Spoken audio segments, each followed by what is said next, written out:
Hi welcome to my YouTube channel Kalyani kitchen Kadapa రుచులు. ఈరోజు ఈ వీడియోలో కడప సైడ్ చేసుకునే ఎండుమిరపకాయతో పుల్లకూర వేడి వేడి సంగట్లోకి లేదా రైస్లోకి ఈ ఎండుమిరపకాయ పుల్లకూర వేసుకుని తిన్నారంటే సూపర్గా ఉంటుంది. స్కిప్ చేయకుండా చూడండి, అలాగే లైక్ చేసి సబ్స్క్రైబ్ చేయండి. ఫస్ట్ స్టవ్ వెలిగించేసి కుక్కర్ పెట్టేయాలి. నేను ప్రెషర్ కుక్కర్లో అయితే చేస్తున్నాను, చాలా తొందరగా అయిపోతుంది, టేస్టీగా ఉంటుంది. తగినంత ఆయిల్ వేసుకోవాలి. అందులో కొద్దిగా ఆవాలు, జీలకర్ర, ఒక 30 నుండి 40 గింజల వరకు ధనియాలు వేసేసి అవి చిటపట్లాడిన తర్వాత ఎండుమిరపకాయలు కూడా కారానికి సరిపడా కట్ చేసి వేసుకోండి. ఈ విధంగా వేసి గరిటతో ఒకసారి బాగా మిక్స్ చేసేయండి. ఎండుమిరపకాయలు దూరగా వేయించుకోవాలి, మాడిపేటగా వేయించుకోకూడదు. కారానికి సరిపడా ఇప్పుడైతే వేసుకోండి. తర్వాత 1/2 కిలో వరకు ఉల్లిపాయలు. ఎండుమిరపకాయ పుల్లగూరకి ఉల్లిపాయలు ఎంత ఎక్కువగా వేసుకుంటే పుల్లగూర అనేది అంత బాగా వస్తుంది. నేనైతే 1/2 కిలో వరకు ఉల్లిపాయలు వేసాను, పొడవుగా తరిగి వేసాను. అవి కూడా ఒకసారి బాగా మిక్స్ చేసిన తర్వాత గుప్పుడు వరకు పచ్చికరివేపాకు వేసి ఒకసారి గరిటెతో బాగా మిక్స్ చేసుకోవాలి. పచ్చికరివేపాకు వేసారంటే ఫ్లేవర్ బాగుంటుంది. ధనియాలు ఇందులో కంపల్సరీగా వేయండి, ఇదే ఫ్లేవర్ బాగుంటుంది ఎండుమిరపకాయ పుల్లగూరకి. తర్వాత వచ్చేసి సాల్ట్, తొందరగా వేగిపోతాయి ఉల్లిపాయలు సాల్ట్ వేయడం వల్ల. తర్వాత ఒక 4 నుండి 5 వరకు వెల్లుల్లి రబ్బలు వేసేసి గరిటెతో ఇంకోసారి బాగా మిక్స్ చేసేయండి.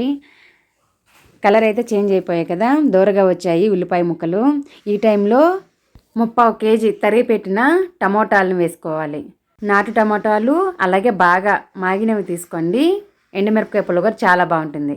అందులో కొద్దిగా పసుపు, కొద్దిగా సాల్ట్. ఆల్రెడీ ఉల్లిపాయ ముక్కలు వేయించేటప్పుడు వేసాం కదా, ఇప్పుడు కూరకు సరిపడా వేసేసాను.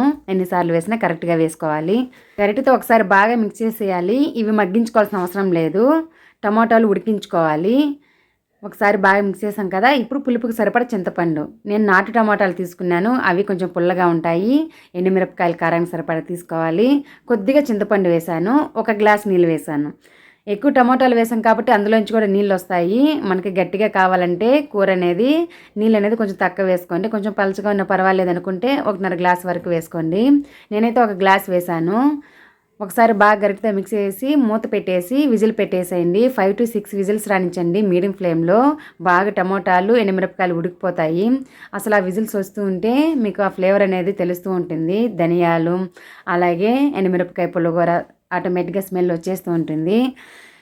ఈ విధంగా అయితే ఉంది. ప్రజలంతా పోయిన తర్వాత మూత అయితే తీసి చూపించేస్తున్నాను. పప్పు గుత్తితో బాగా ఎనిపేసేయండి. అక్కడనే చూపించడం అవ్వదు కాబట్టి కింద పెట్టి ఎనిపేసి తర్వాత అయితే చూపించేస్తాను. మీరు కూడా అలానే చేసుకోండి, చాలా బాగుంటుంది. కడప సైడ్ అయితే సంగట్లోకి, అన్నంలోకి వేసుకొని తింటారు, ఎక్కువ సంగట్లోకి తింటారు. ఎనిపేసాను, ఈ విధంగా ఎనిపేసుకోవాలి. అక్కడక్కడ ఎండుమిరపకాయలు ఉన్నాయి కదా, వాటిని అలా రుద్దేసామంటే అందులో ఉంచి మనకు కారం అనేది వస్తుంది. పులుపు, కారం, ఉప్పు కరెక్ట్గా వేసుకున్నారంటే ఎండుమిరపకాయ పుల్లగూర సూపర్గా ఉంటుంది. తర్వాత వచ్చేసి కొత్తిమీర వేసాను గుప్పుడు వరకు. ఆ వేడికే సరిపోతుంది, వేడిగా ఉంది కదా ఎండుమిరపకాయ పుల్లగూర, ఆ వేడికే సరిపోతుంది. గరిటెతో ఒకసారి బాగా మిక్స్ చేసేయండి, అంతే. చాలా సింపుల్గా కడప సైడ్ చేసుకునే ఎండుమిరపకాయ పుల్లగూర అయితే రెడీ అయిపోయింది. ఇప్పుడు దీనిని ఒక బౌల్లోకి అయితే తీసేసుకుందాము. చూస్తూ ఉంటేనే నోరు ఊరిపోతుంది కదా, చాలా బాగుంటుందండి. ఒకసారి ఇంట్లో తప్పకుండా ట్రై చేయండి. బౌల్లోకి అయితే వంపేస్తున్నాను. బౌల్ అయితే సరిపోలేదు, ఇంకా బౌల్లోకి అయితే వేసాను. మొత్తం నీట్గా అయితే వేసేయండి. మనమేమి దీనిని ఇంకా ఎక్స్ట్రా పోపు ఏం పెట్టుకోవాల్సిన అవసరం లేదు, ఫస్ట్లోనే పెట్టేసాం కదా, సరిపోతుంది. అంతే, చాలా సింపుల్గా ఈజీగా టేస్టీగా చేసుకుని ఎండుమిరపకాయ పుల్లగూర రెడీ అయిపోయింది. మీకు నచ్చిన రాగి సంగటిలో కానీ లేదా వైట్ రైస్లో కానీ ఒక్కసారి చేసుకొని తినండి, మళ్ళీ మళ్ళీ చేసుకొని తింటారు. ఇంతసేపు పూర్తిగా చూసారంటే మీకు నచ్చే ఉంటుంది. చూసినందుకు చాలా థ్యాంక్స్ అండి. ఇంకో మంచి వీడియోతో వస్తాను. Thanks for watching, bye.